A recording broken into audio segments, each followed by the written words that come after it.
Hey everybody, Ed here with the Digital Digest, and today I wanted to give you guys some initial impressions of the Motorola Bionic Lapdock. Now, if this looks familiar, it should. It's the exact same piece of hardware as the Atrix lapdock. Key difference being that the docking portion of the lapdock right here has a layout that is proprietary to the Droid Bionic. Now, big complaint has been that Motorola should have made all these lapdocks, compatible with various phones rather than just one. But again, this is an initial impressions video. I'll cover that, in the digitally digested segment. So basically you're looking at a $300 11.6-inch screen and keyboard with internal battery that will charge the phone simultaneously, of course, while powering the lapdock itself.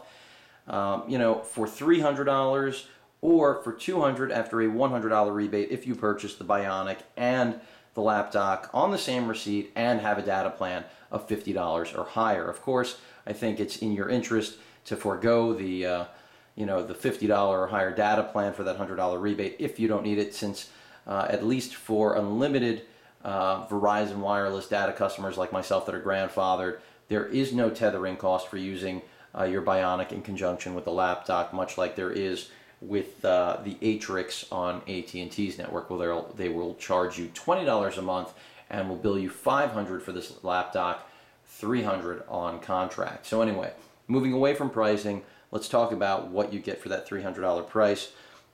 Build quality seems to be fairly nice, really solid, very thin. This device weighs in at 2.2 pounds, I believe. You're looking at its chiclet style keyboard, a little bit cramped because of the size of this touchpad. You can disable the touchpad just with a simple double tap of the upper left corner there.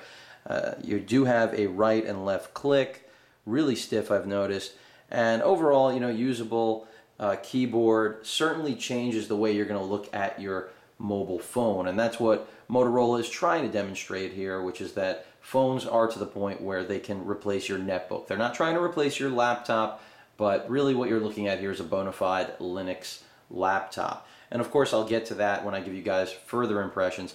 The screen is an 11.6-inch 1366 by 768 display, and from what I've seen so far, quality has been pretty good. Again, really like the overall build of this device. Really solid, just put together well. Give you guys a little bit of a tour here. As you can see, we're looking at the left side of the device. You can see one of the two stereo speakers.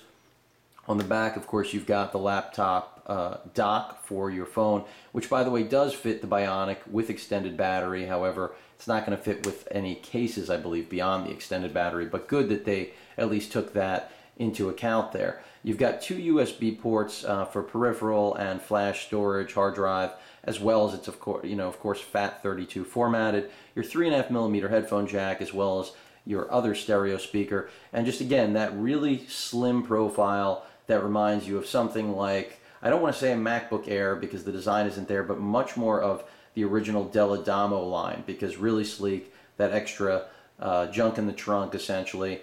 Overall, nice solid build. Here you've got your battery indicator for the lapdock. As you can see, 2 out of the 5 LEDs there basically indicate where you're at in battery life. Of course, 2 right now, not much of a charge, but estimated battery life is 8 hours on the lapdock. Of course, if your phone is not fully charged when you dock it, you do have to take into account that it's not only powering the lapdock, but it's also charging your phone. So battery life is really going to vary, and I'll have to give you guys an update as I spend more time with it. But on the whole, really like the construction of this device. Whether or not it's going to be worth it to a lot of you out there at that $300 price point is certainly questionable, but the concept is great. Whether or not this is the right generation is another question, but I'll be able to give you guys, of course, further impressions down the road. Just wanted to point out, here is your battery charging indicator, which basically will flash while charging, of course, be solid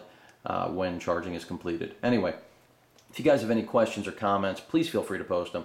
And of course, as usual, please feel free to subscribe. Later.